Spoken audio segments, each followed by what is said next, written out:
Siyempre, naka-zero pa lang siya. Try natin yun. Ayun. Umilaw. Uminit na mga idol. Uminit na siya.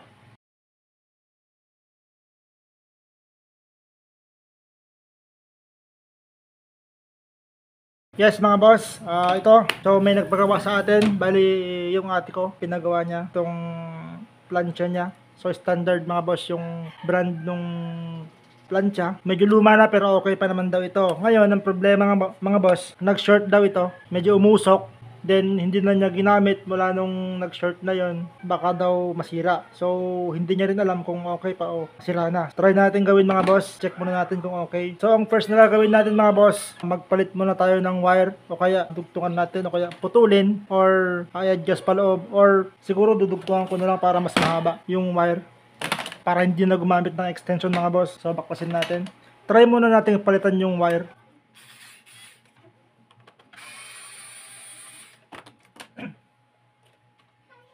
Yan, puro sakot. Wait.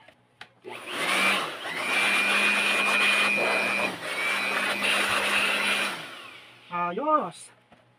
Okay na mga boss, malinis na. So, palitan natin yung wire or dugtungan natin.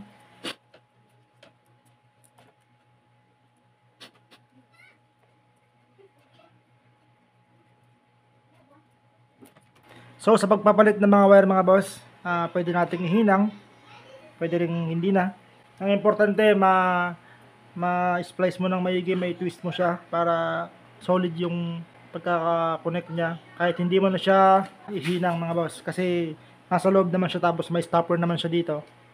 So, hindi siya magagalaw. Ang importante lang mga boss na gawin ninyo pag nagdudugtong kayo ng wire, dapat hindi magka-dikit itong dalawa. So, napakaigsi lang ng video mga boss. Bali, tapusin nyo lang. Saglit lang itong video nito. Kung halimbawang may sira siya mga boss at hindi siya gumana, bubuksan natin sa loob, then gagawin natin. Pero kung okay naman na siya mga boss, hanggang doon na lang yung video kasi okay naman na siya. Kaya hanggang doon na lang. Pero kung sa may mga susunod na magpapagawa at hindi ganito yung issue, hindi lang wire, pwede ko kayong i-tour mga boss at gawin natin para magkaroon kayo ng ideya kung paano gawin ang plancha na nasira. Ito lang yung pinaka-importante dito mga boss, dapat hindi ito magkadikit.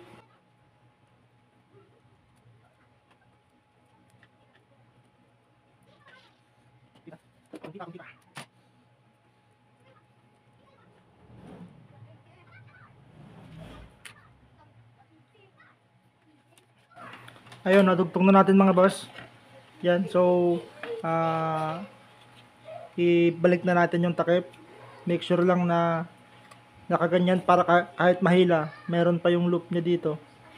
Hindi siya basta-basta mahihila.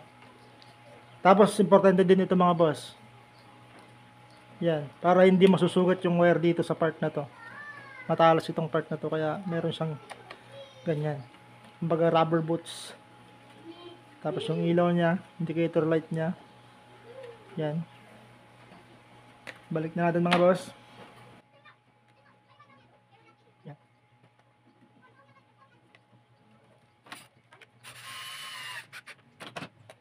Ayos na mga boss. Then, idudugtong na natin itong saksakan niya. Itong pansaksak niya dito sa may wire na dinugtong natin. So ito boss, magbibigay ako dito ng isang tip. Ng isang diskarte. Pagpantayin nyo lang mga boss yung hati niya. Ayan pantay lang siya. Tapos, di ba ganyan siya? Puputulin nyo ito mga boss, itong isa. Puputulin nyo dito. Tansyahin nyo na boss, kung gaano kahaba yung gusto nyong putol. Yan, naputol ko na. Ngayon, pag kakabit na natin, ganyan siya mga boss. Di ba? Hindi siya magkatapat. Magkalayo. Balatan na natin. Ayan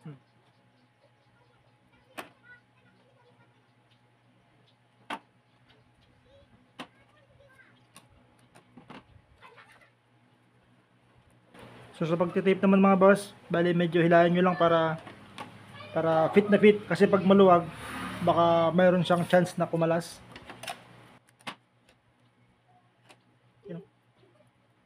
Basta ikaw naman magkakapit mga boss.